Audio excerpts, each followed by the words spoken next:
In today's workforce, it's becoming abundantly clear that digital transformation will lead to increased efficiency and reduced operational and overhead costs. According to a study published in Statista, it found that 89% of today's companies have adopted a digital-first transformational strategy or are planning to do so. Statista also reports that two major agenda items for CEOs across an international spectrum are increasing their digital transformational projects by 37% and improving remote work experiences.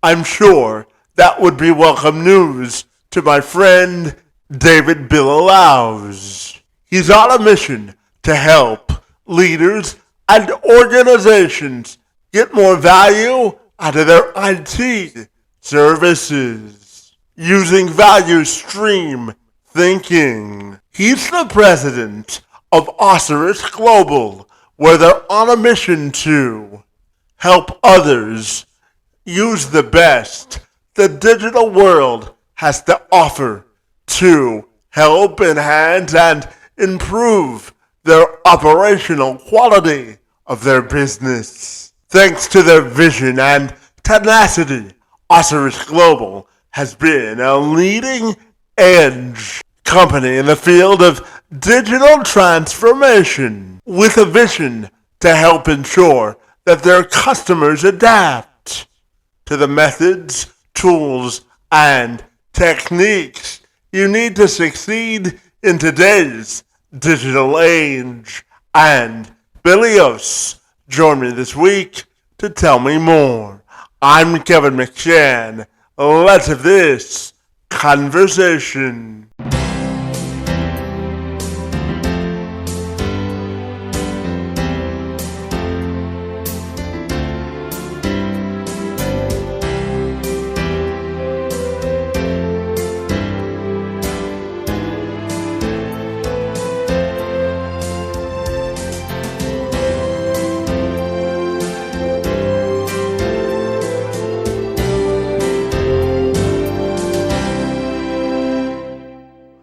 David, if you're ready, I'll take a moment to welcome you to the program, and I'm super excited to learn how you help businesses and entrepreneurs advance through IT and digital transformation. Great to see you today, my friend, and thank you so very much for being here.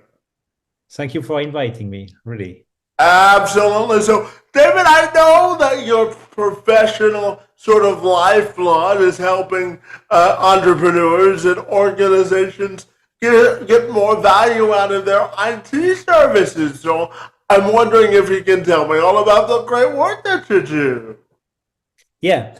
So definitely, I am an expert, I can say, or passionate person in IT service management. And so historically, service management or IT service management was much more about, getting IT operations reliable. So in fact, the idea was, if you are using IT services and if you have good IT service management in place, in fact, it's like, everything works and you don't even think about this. Okay, so like IT behind the curtain is something that you don't have to care of. If IT service management works well, people take care of you, people take care of your request. If you need something new, you get it. You have a catalog to get all the new services you want for your business, for your activities, and so on and so on. And I said, okay, that's quite nice, but now many organizations still have a lot of, I would say, processes to digitize. So that means they need to have new IT processes to implement, to create, to standardize. And that's why I'm trying to help this organization with. That's what we call the digital transformation. Yeah, and so, David, let's dive into what do you think are the first initial steps that organizations need to take in order to fully capitalize on all of the benefits from a digital transformation? That's a very good question. First of all, they need to know that there is no magic. So the first thing they have to know is whether digital transformation is for them or not. What does that mean? In fact, a simple definition of digital transformation is to use digital product to make new business or to do significantly different business than what you do today. Okay, this is the idea of digital transformation. So if, for instance, your business model is based on some technology that don't move, it's very conservative, and you don't need to introduce new digital product, then there is no need for digital transformation. So that's the first question the organization needs to ask itself. Does my business model need a digital transformation or not? And what are some of the factors that you think businesses and companies need to consider when asking themselves that question on whether they're ready to be digitally sort of transformed? Yeah, yes, that's it. But for instance, you have many organizations where their core business doesn't really need to make anything change. I mean, so for instance, because of the pandemics, many organizations were forced to be more active in internet, in market space instead of marketplace. Okay, because of the pandemic, where many people were working from home and many things were online. But you still have some, but for instance, just think about that. Okay, you have in this boom, what were the businesses that made a lot of money? One is transportation, because it's linked to e-shop. It's linked to the fact that people were buying things online, and you need to deliver that. And this is absolutely a conservative business where you don't really need to do any kind of digital transformation. So for that, there was no need for this transportation company to have a digital or to enter a digital transformation. You see? Yeah, absolutely. And, David, I know that you've written many books on IT services and digital transformation. So I'm also curious to ask you, what do you think is your main message when you write books and dispense information to people about digitally transforming their business? What's the main message you hope to convey? I would say that the main message is collaboration. And this is a very simple message. What it means digital transformation. You cannot transform the organization by giving the key of your organization to somebody else.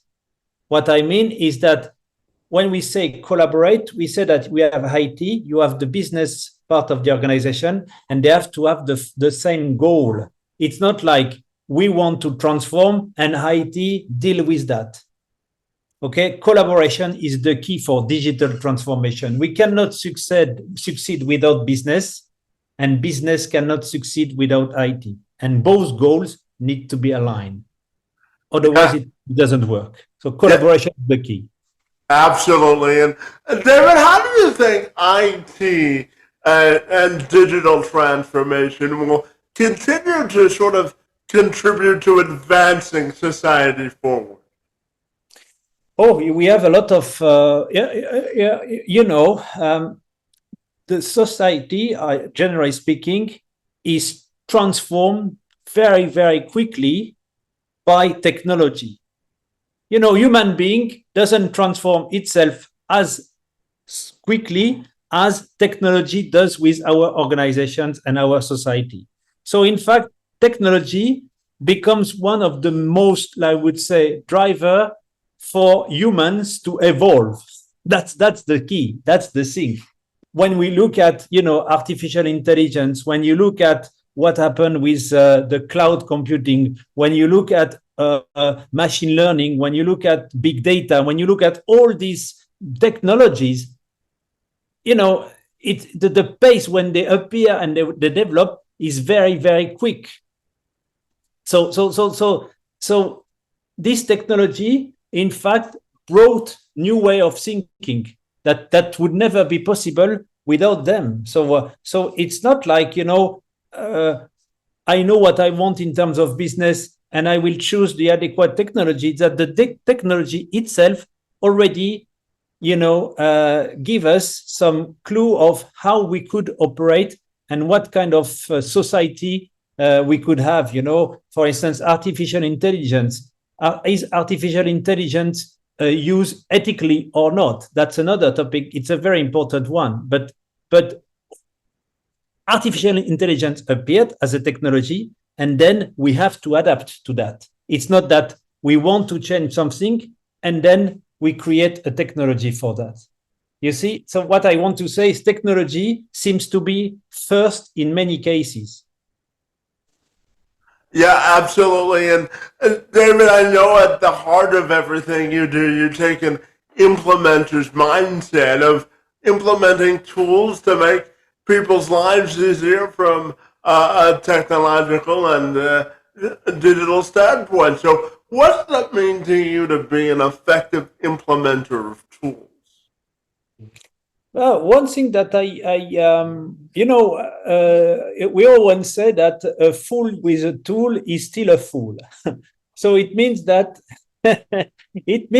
tool itself has never been, a salvation of anything. Okay, that's what I said previously when I said there is no magic, and it seems to be obvious, but when you implement ERP systems, service management tools, or any other tools, in many organizations, it's easy to justify an investment on the tool. And what these organizations do is that the tool first, and based on the tool, then we will design and we will reorganize our processes. But it doesn't work like that.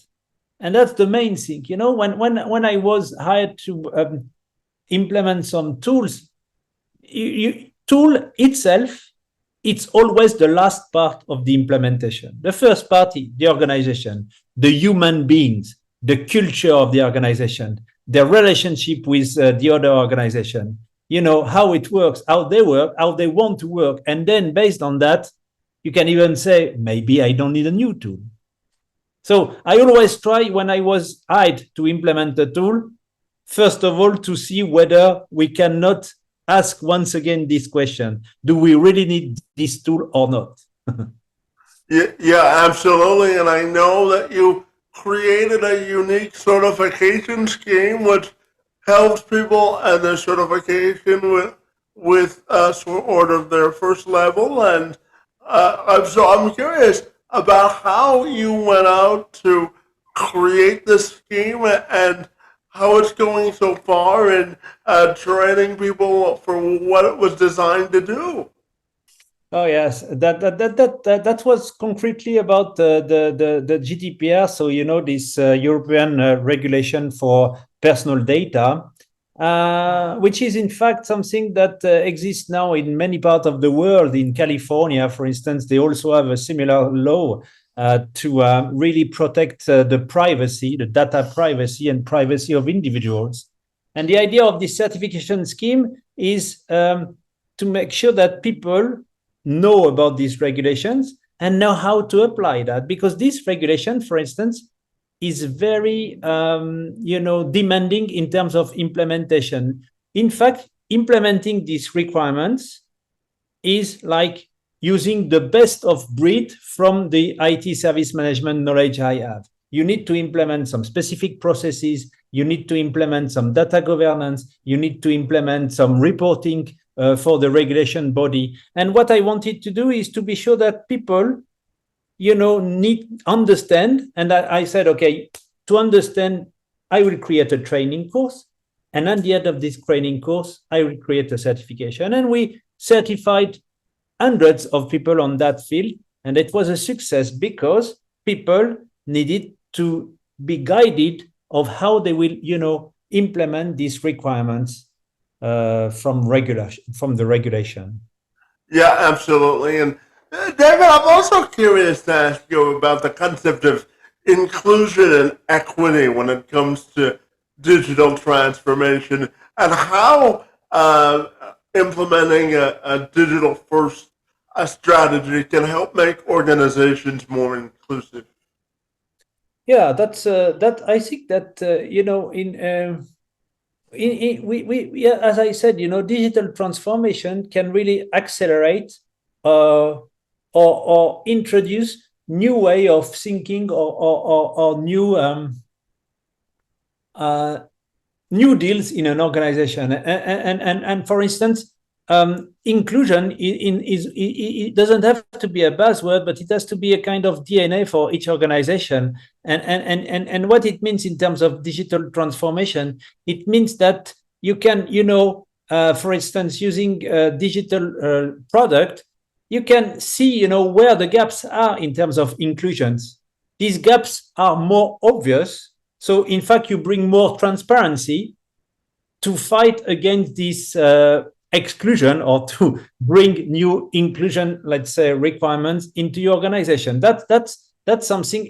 So digital products reveal to which extent your company has a big or small gap, to close in order to be more inclusive. That's one of the main things I would say from digital transformation. They bring tools to measure that, and it's just not a buzzword, Yeah, important. Yeah, absolutely. And David, how do you think digital transformation contributes to an overall company culture? Because I think it provides new ways and perspectives to look at things from a company culture perspective. Would you agree with that? Yeah, totally. Yes, totally. That's, I think, as I said previously, also, I really believe that the all these digital product and the result of digital transformation should really, bring this kind of principles that should be universal, like transparency, like collaboration, like access to knowledge. Because in many organizations, people try to keep knowledge for themselves in order to feel more, valuable in the organization. That's a bad strategy. You know what I mean? I keep knowledge, what I know for myself, and in that case, nobody will replace me. With digital product and with transparency and with collaboration, you share this knowledge, and your organization can be sure that if you share knowledge, it's not that you just give some knowledge, it's that you get some knowledge. And that's very important in organization. Yeah, absolutely. And David, you've talked about collaboration and inclusion, but I'm also curious to ask you about how digital transformation can help an organization run more efficiently, because it all goes hand in hand, doesn't it? Yeah. Yes. So yes, exactly. What I want to say is that nowadays all this digital transformation just shift, make a shift from the point of view of the relationship you have between business and IT. We are not anymore in a kind of I would say master and servant relationship where business is the master and IT is the servant. We are much more in real partnership. That's another thing which is related to inclusion, collaboration, transparency, partnership. Business and IT are partners. If you are partners, you tell the truth. So you tell the truth to business. Yes, that's being a partner. You don't lie to your partner. That's why you are a partner. If you partner with somebody, you tell the truth. Otherwise, you are not a partner. Okay. And that's exactly the same between IT and business.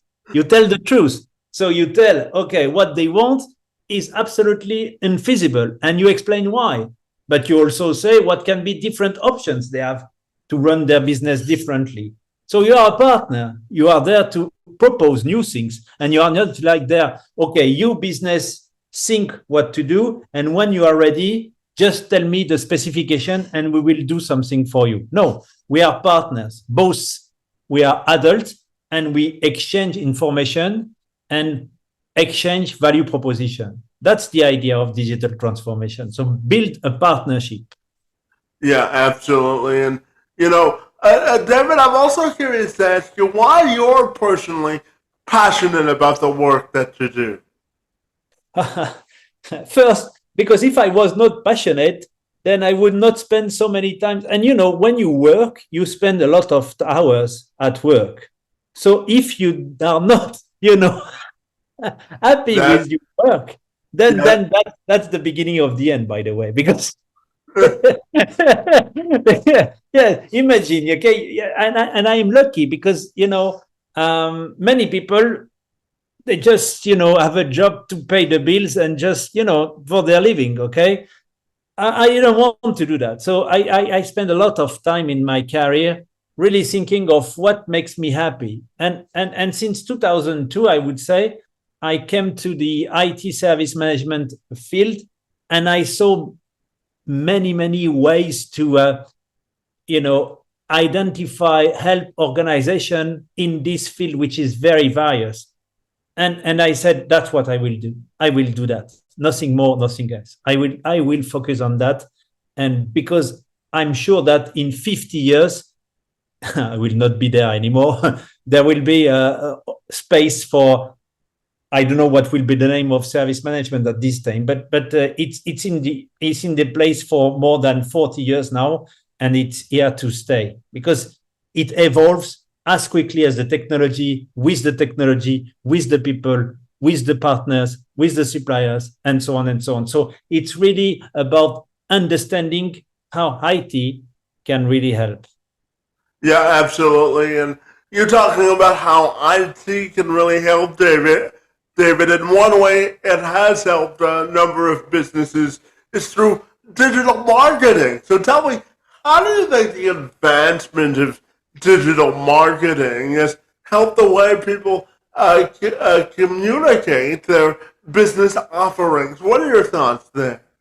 In fact, digital marketing, it's a good example of how an existing, something whole, which is marketing, should evolve based on the technology. That's it. Marketing exists for ages. But from, Google area, so from now about 30 years or 55 years, from Google, for instance, then we know that many organizations operate more and more in internet. And in fact, but the need is always the same. You need to market your product. You need to market your services. The main difference is that you need to do that through the internet. And that's I would say, the digital marketing. So as you have digital products elaborated through digital transformation, you have exactly the same phenomenon with marketing. So marketing is just an example of a successful digital transformation of the marketing itself. Yeah, absolutely. And David, I'm curious, from your time in business, I'm curious, what's the one profound lesson that you've learned in business that you sort of apply to your own personal life as well? Yeah, I am French. In France, there was this kind of tradition of engineers, okay? Not so much like in Germany, but we say that in France, in many years, people say, we have good products, and because we have quality product, there will be no issue to find customer for that product. This is wrong. You can have the best product on earth. It's just 5% of this. So, and what I'm struggling is with digital marketing, to get known, to build trust. to make people know myself. You know what I mean? And that's the main and the painful part of the business, always. You know, you can be innovative, and it's not because you are innovative that you will still, you know, be able to be successful as an entrepreneur. You need to really be good in marketing. And that's for me a good and a bad news. Yeah, of course.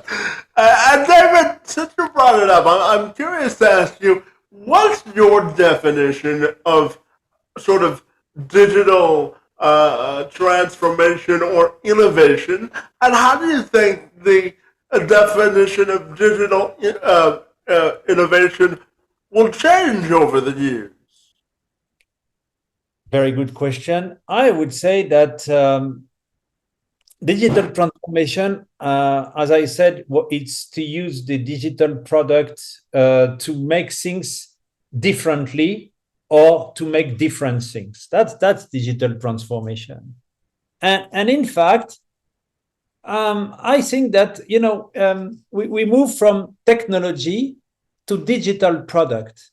So we move from, let's say, this idea of having some technologies to having some, let's say, standardized product that we want to make scalable and so on. And I think that will be the main challenge of tomorrow's world, because that's always the same paradox. Everybody wants to feel unique, but every organization needs to standardize the way they deliver services to save money. So how, in a standardized way, you can feel your customer unique? You see what I mean? Yeah, absolutely. And, you know... And that's the experience of the services. That's the experience of the product. You have standardized, but what makes the difference is I sell you something and you say, Kevin, this David, this guy, remember his name. He was very good. He answered my question. Even he answered questions I had in mind and I didn't ask. Or I had a trouble. He called me. We fixed it up. And even if I had some trouble, I know that I can rely on David. So you see, that's something that will remain and that will be much more, I would say, enhanced or developed, I would say, in the near future. That's very important. Yeah, absolutely. And David, I'm also fascinated to ask you, well, what do you think people would be surprised to learn about you personally when it comes to what you like to do for fun? Oh, my wife is a fitness trainer. Okay. So I don't have a lot of options. When your wife is a fitness trainer, that's either you don't like sport and then you question why you have this wife, or you do fitness, and that's the second option. So I try to do a lot of sport. Yeah, and it's good for me. I mean, yes, you have all this said. So I do some sport. So I do some yoga. I'm running. I'm doing this kind of sport, and I enjoy doing that with my wife, because otherwise myself, I'm too lazy to do anything. I can. Hey, David, there's nothing wrong with a little bit of exercise, right? Yes, I think it's good. I mean, if you can, then why not? You know. Yeah, absolutely. And sometimes you never know, opposites attract, right? Yeah, exactly. Yeah, right. Exactly right. So, David, my final question for you today has to do with your own personal and professional legacy and how you want that to be defined. Oh, that's a question that people get asked when they are at the end of their life. I hope I'm not. But if I speak about my legacy, for instance, what I try to do is to write these books. For instance, I wrote this book on ITSM value streams to revisit service management from the point of view of the value stream. So that means how you can really, in an organization, make people collaborate, make sure that services, that we have can really create some value, make sure that all these ITSM processes that exist can really, be, I would say, effective and efficient to deliver value. So that's an example. I really try, and it will not be, I hope, my last book. I really now try to concentrate what I learned from my humble experience in some books to share with people. Yeah, absolutely. And you know, David, I have thoroughly enjoyed my chance to talk to you today, my friend. And I want to know if people want to get connected with you, what's the best way they can do that? They can just contact me and connect me on LinkedIn. That's the platform where I am the more active. So just find my name on LinkedIn and I will be happy to connect. Fantastic. Well, David, I certainly enjoyed our conversation today about digital transformation and IT management, my friend. Your work in the space and time on my behalf is most appreciated, and I want to thank you for being here today. Yeah, really thank you very much for your time and for your invitation. It was a real pleasure to discuss this. We can talk about that for hours and hours and hours. So thank you very much. Thank you, Kevin.